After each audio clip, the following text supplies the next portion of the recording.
I am Mohammed Jimni, the Director of ICT at the Arab League Educational, Culture and Scientific Organization, ALEXO, which is a specialized agency of the Arab League, working with 22 member states.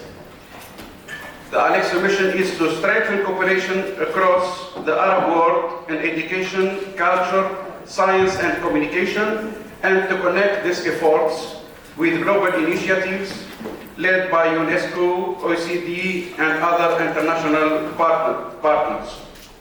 It's my great pleasure to welcome you all of this to this high-level roundtable. As we gather here in the heart of UNESCO, our purpose is to reflect together on how educational systems can better support teachers in rethinking the assessment of student skills. This conversation is especially timely, thanks to the organizers. Around the world, teachers are being asked to prepare learners not just with knowledge, but with the competencies of the future: creativity, collaboration, problem solving, and critical thinking. Assessment, therefore, cannot remain static. It must evolve alongside teaching practices, and teachers must be empowered to lead this transformation. Today's dialogue will allow us to learn from different contexts and share ideas that can inspire change across our systems. I am honored to be joined by three outstanding panelists: His Excellency Minister Ali Haidar Ahmed, Minister of Higher Education of the Maldives; Dr. Rico Akbol, Secretary General of the Mauritius National Commission for UNESCO and member of the UNESCO IET Governing Board; and Dr. Lucia Dall'Agnello, Deputy Director at the Directorate for Education and Skills at OECD. We are fortunate to have with us leaders who bring ministerial, institutional, and international perspectives to this important issue. Our discussion will begin with short interventions of up to 3-5 minutes from each panelist, and I would kindly invite the panelists to reflect on this guiding question: how is your education system working to support teachers in developing and assessing the full range of student competencies needed for the future, in particular creative thinking, and what role does teacher training play in that effort? Let's start by His Excellency Dr. Ali Haidar, the Minister of Maldives.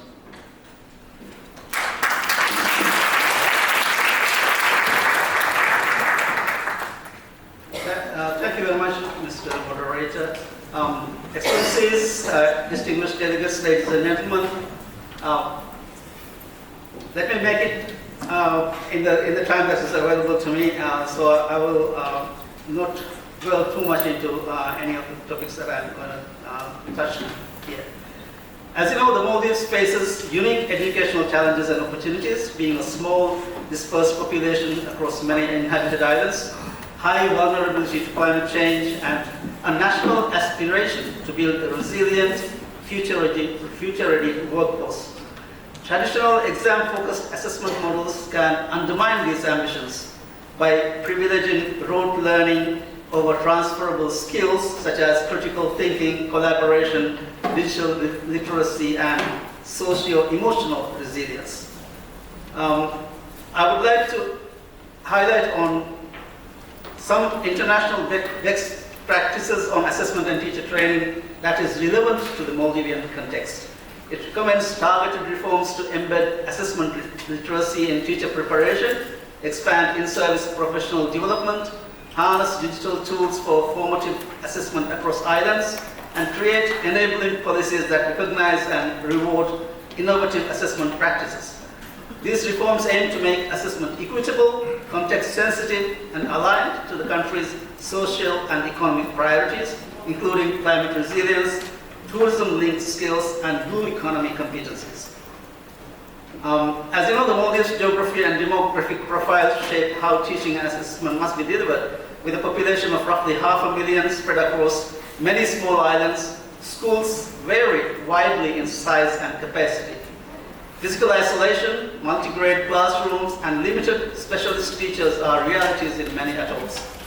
Climate change and sea level rise are existential threats for the country, requiring education that builds adaptive capacities as much as academic knowledge. Assessment reform in the Maldives will be, therefore, to reflect small school and multi-grade realities, value competencies relevant to the national development agenda, that, for example, environmental stewardship, hospitality and service skills, and digital entrepreneurship.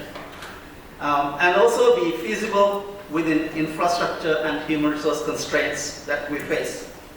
Current challenges include fragmented delivery context. Many island schools are small, with teachers covering multiple subjects and grades, limiting time and opportunity for complex assessments. Capacity constraints, pre-service teacher training and in-service programs vary in depth. Many teachers lack hands-on experience designing formative and performance assessments. And infrastructure limitations, uneven internet connectivity, and limited devices in some islands, although we do have the infrastructure for it, even though the connections to the schools may not be developed to the right, correct bandwidths, which reduce the immediate scalability of digital assessment tools. Equity and access. Students in remote islands may have fewer extracurricular opportunities and support services, affecting the validity of some performance-based assessments. And the relevance gap. Assessment frameworks have historically prioritized academic context over climate resilience, vocational skills relevant to tourism and socio-economic competencies. When you look at the assessment literacy, integrating modules on formative, diagnostic, and authentic assessment into pre-service curricula at teacher training institutes and the Maldives National University, emphasizing assessment approaches suitable for multi-grade classrooms and small schools, modular performance tasks, teacher-designed rubrics, and portable portfolio systems, and providing hands-on training in rubric design, project-based assessments, portfolios, and observational assessment methods that require minimal equipment, offering training on assessing vocational and context-relevant skills like hospitality service standards, small business customer service tasks, and environmental monitoring activities. Piloting low bandwidth digital tools, offline capable e-portfolios, mobile assessment apps that sync when connectivity is available, and teacher dashboards hosted at the atoll level. Parent technology pilots with teacher training on data privacy, interpretation of assessment analytics, and classroom use of real-time feedback. Finally, establishing atoll-level communities of practice and virtual mentoring, linking experienced teachers from larger schools with those in smaller island schools, and using periodic island hub workshops and exchange visits to showcase examples and build peer-to-peer learning. So the recommendations of assessment models adapted to the Maldivian conditions should be like community-linked performance tasks. Students design local environmental monitoring projects like reef health logs, waste management plans, and which is assessed against clear rubrics linking learning to climate resilience. Hospitality and service micro-assessments, simulated hotel service tasks assessed by rubrics co-developed with local tourism stakeholders, and portable portfolios, physical or low bandwidth portfolios that collect representative student work projects, photos, reflected journals over time to demonstrate growth across islands, and peer or self-assessment and student reflections like structured reflection protocols and peer reviews suited to small class settings, building metacognition with minimal resources. And finally, competency-based milestone tests, short observable milestones for communication, teamwork, and problem solving that teachers can assess during routine classroom activities. In conclusion, I would say for the Maldives, rethinking assessment is both practical and strategic. By tailoring teacher training to the country's geographic realities and development priorities, assessment can become a tool for equity, local relevance, and long-term resilience. Effective implementation will require coordination across ministries, modest targeted investments, and a commitment to teacher professional learning. The result will be an education system better able to prepare Maldivian students for the challenges and opportunities of the 21st century. Thank you.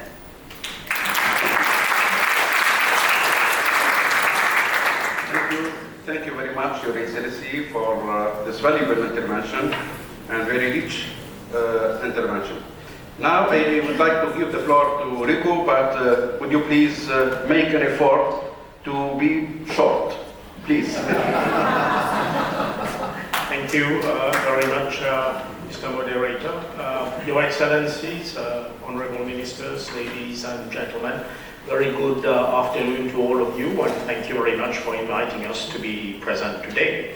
You cannot imagine the pleasure that I have to intervene today on three topics which I believe are very important, first in general for the forum and very much for this topic that we are having right now.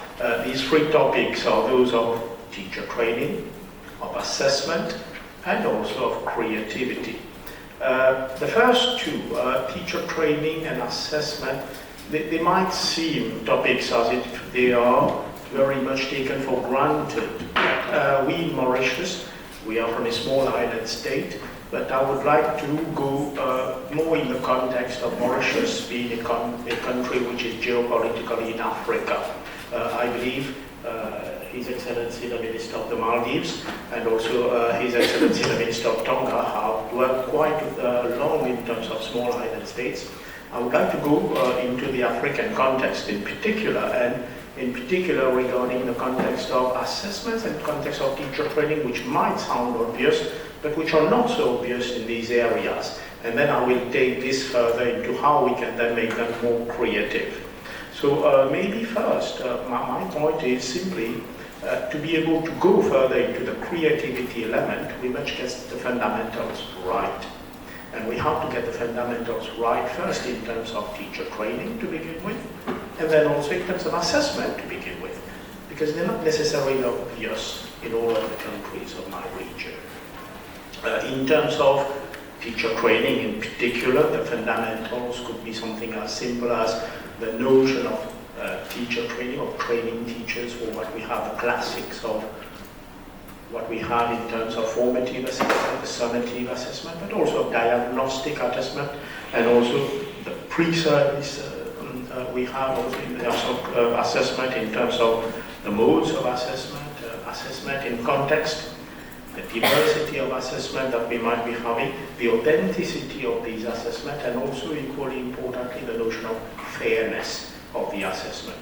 So that's the first point, which is the first point in terms of the assessment. The second element is in terms of the fundamentals of teacher training, which have to be there in terms of pre-service training, in-service training, continued training in terms of group learning and collective learning, which may not be necessarily obvious in all countries of a given region, and all Africa in particular. Then how these lead to the notion of creativity.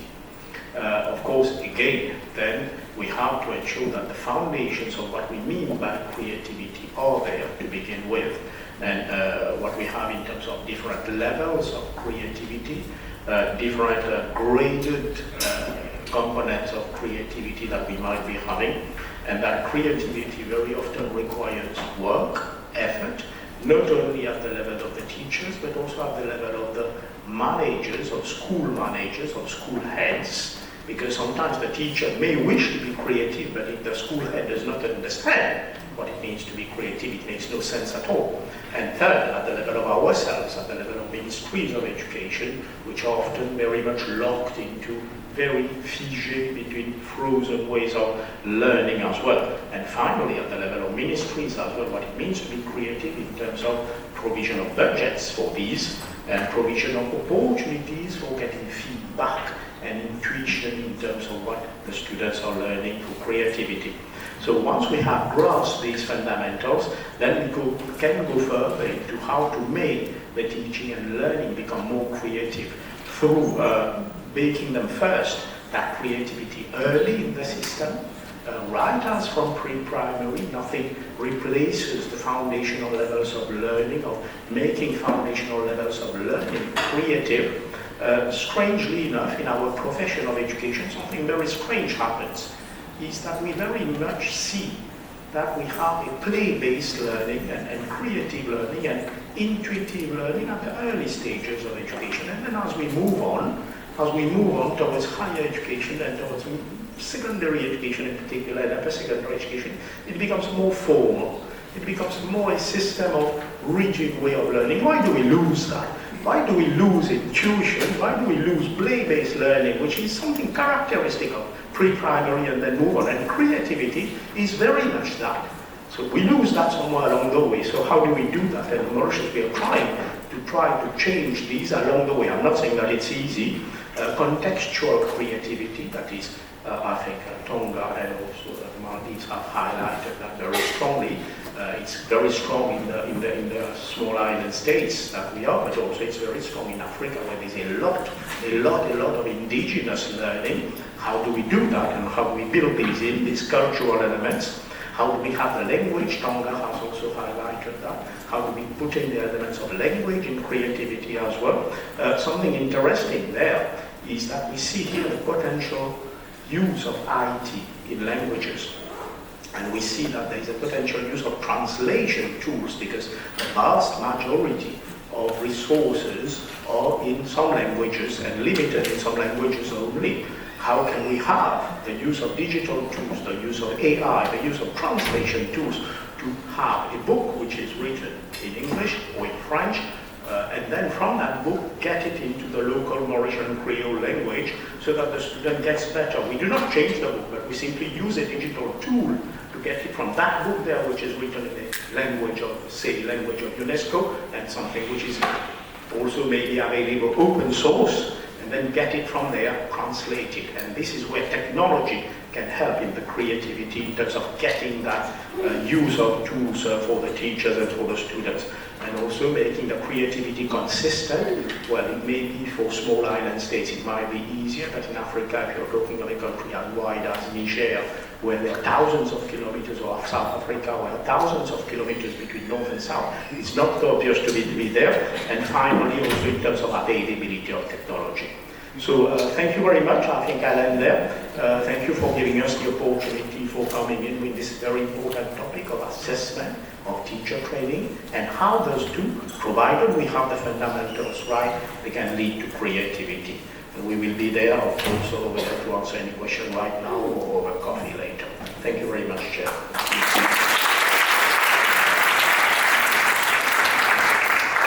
Thank you very much, Rico. Very interesting, and I think after the two interesting experience of Maldives and Mauritius, now we move to OECD, and I give the floor to Dr. Lucia Delanglo, Deputy Director of the Directorate for Education and Skills, and now we will see the vision of OECD. Please. Thank you very much. Good morning again. From the perspective of OECD, of course, I'm not going to talk about one country's, one system's experience, but I can offer some thoughts on how OECD countries and partner economies are approaching the challenge of teaching and assessing creative thinking. Most systems have shifted from a content-led curriculum to competency-based curriculum approaches mixing content and skills.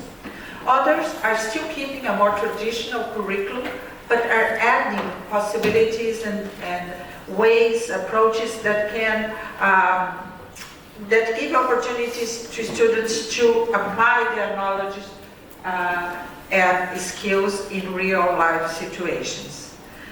But effectively supporting student competencies does require an emphasis on teachers' training, both initial and ongoing.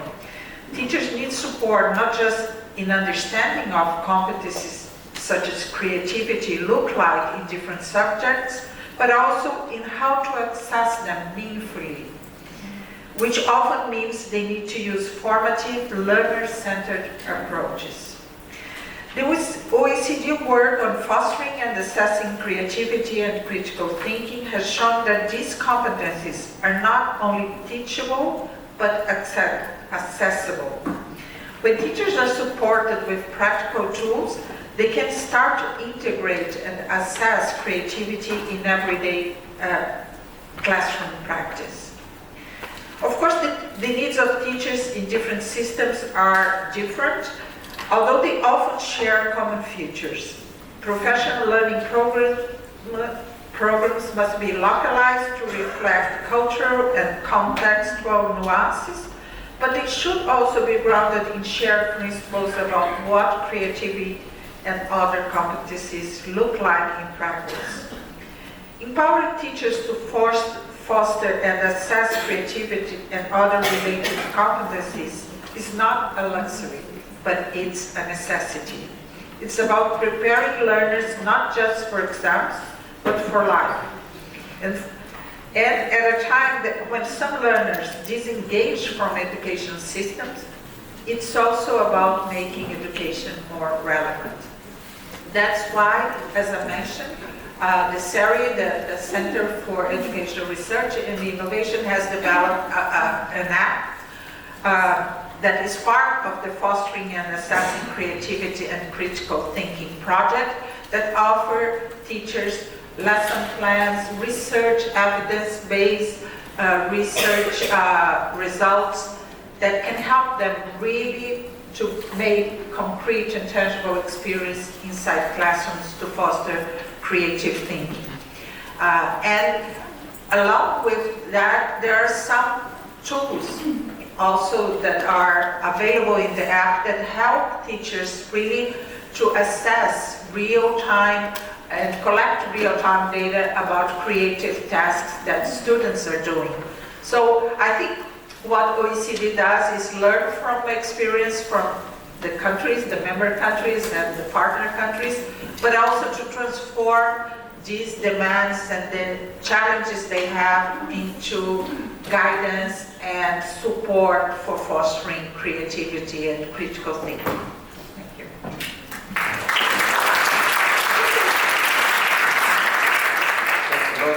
Thank you very much for this valuable intervention and for the respect of time. Thank you very much. After this initial reflection, I would like to move into the second round of the session to explore some key questions in more depth. And I will guide the conversation with a few questions, and then I give the floor to every panelist to respond in turn with concise contributions so we can keep the flow dynamic and allow for interaction from the audience. So my question, I have 3 or 4 questions. The first one, what are the key challenges and opportunities in equipping teachers to assess complex competencies such as creativity, collaboration, or problem solving? Second question, what is one concrete step your system is taking or could take to strengthen teacher capacity in assessment through training or ongoing professional development? The third question, how can policy frameworks better support teachers in adopting formative, learner-centered approaches? And last question, have you seen promising practices or innovations locally or internationally that would inspire us all? So I will give the floor to every panelist in 2-3 minutes maximum, because we are already at the end of the session. So I will start with Your Excellency, the Minister, please. Yeah, thank you very much. Firstly, I would like to say that all these 4 questions are a bit interrelated, but the essence is that our teaching assessments should be based on real events, or make the students ready for the what happens after school. So in that sense, assessment of just theoretical or subject-based content is not sufficient to make them ready to tackle the problems that are in the country, and also the improve the conditions to find solutions to improve the situations that we face in the country. So this is what assessments should now be focused more on. That's what I feel. So that's like an all-encompassing answer that I can give you in terms of the questions that you have raised. Thanks a lot. Thanks a lot, Your Excellency. Rico, please. And 2 minutes, please. Yeah, thank you very much. I'll be quick. The point is simply on my side, one innovative practice that I would like to highlight is the very notion that we have very often a focus on creativity in education for those who are already creative. And we often forget that there is a large chunk of students who may not be in the full formal system of education that we have to cater for. And we have those students who are sometimes either in the lesser formal systems of education and students who are in the right away in the non-formal systems of education. And we are from small island states, and we cannot afford to lose our human resource. But why do we then focus mostly on being creative for those who are already brilliant, already outstanding, and already creative? How do we make, and very often these are these boys and these girls who are in the non-formal or lesser formal systems of education, they are as creative in their way, or even more creative than those who are right away very well formalized. So it's a question of focusing, it's a question of policy focus into those who are lesser able, but creative in their own way, and giving them the opportunity to be creative in their way, and giving them the opportunity to practices, giving them the budgets of systems of education which are adapted to them. Thank you very much.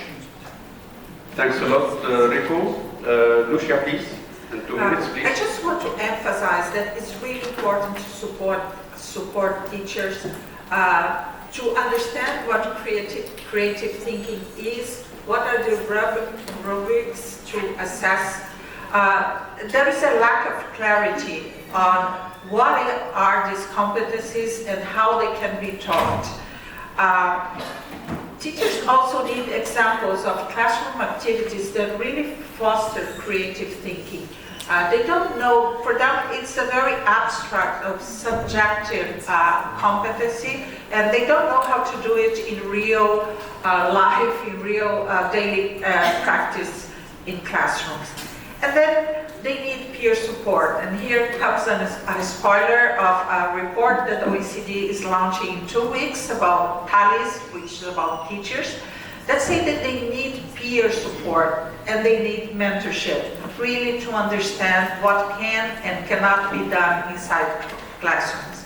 When we ask teachers what is the most effective way for their professional development, they say peer support and mentorship. And most professional development programs around the country, OECD countries, are not based on peer support and mentorship. So I think there is a clear message for us there. And they have to have access to assessment tools that really help them to capture creative thinking inside classrooms and make them visible and accessible. So we say a lot that teachers need to access creative thinking, but we don't have, the truth is we don't have many tools that help teachers to access this skill, this competency in the way that need to be done. Thanks a lot, Lucia. So I think we arrived to the end of the session. I apologize for the audience, but I think there is other opportunities during other session to ask questions, and I think as we conclude, I wish to highlight a central message. Teachers are the heart of educational transformation. Supporting them in rethinking assessment is not an option, as you say, but a necessity if we are to prepare learners for a complex and creative future.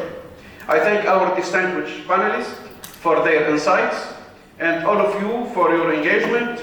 May the ideas shared here today contribute to building momentum for more meaningful and holistic approaches to assessment worldwide. Thank you very much.